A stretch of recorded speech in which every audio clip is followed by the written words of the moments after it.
طائف والوں نے جب نبی کریم صلی اللہ علیہ وآلہ وسلم پر خوب ظلم و تشدد کیا، جبر کیا، تو نبی کریم صلی اللہ علیہ وآلہ وسلم نے ایک باغ میں پناہ لی تو فرشتہ حاضر ہو گیا، خدمت میں پیش ہوا اور عرض کی آپ حکم دیں ان طائف والوں کو ہم دو پہاڑوں کے درمیان پیس کے رکھ دیں۔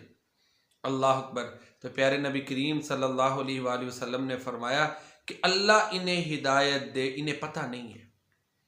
نبی کریم صلی اللہ علیہ وآلہ وسلم نے اپنی ذات کے لیے کوئی انتقام نہیں لیا۔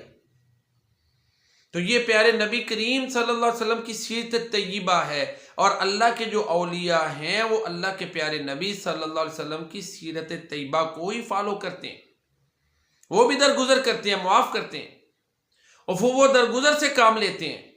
ایسا نہیں ہے کہ اگر کوئی چڑیا وغیرہ ان پہ فضلہ کر دے تو وہ غصے سے دیکھیں اور اللہ معاف فرمائے اس کو چڑیا کو ہی مار دیں، یا کسی شاگرد نے وہ لوٹا رکھا اور اس کی ٹوٹی جو ہے وہ قبلہ رخ نہ ہوئی تو غصے سے دیکھا تو اس کو ختم کر دی۔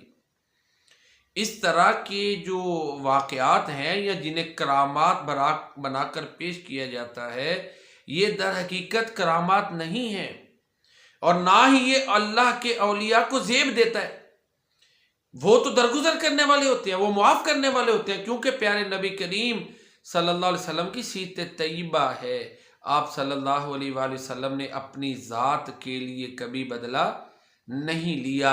تو یہ میرے نبی کی شانیں ہیں۔ اور پھر ایک وقت آیا کہ اسی طائف کی بستی میں محمد بن قاسم پیدا ہوئے، انہی طائف والوں میں پیدا ہوئے، اسی خاندان میں پیدا ہوئے، اور انہوں نے سندھ کو فتح کیا۔ تو میرے نبی کی دعاؤں کو عملی شکل میں لوگوں نے دیکھا۔ اللہ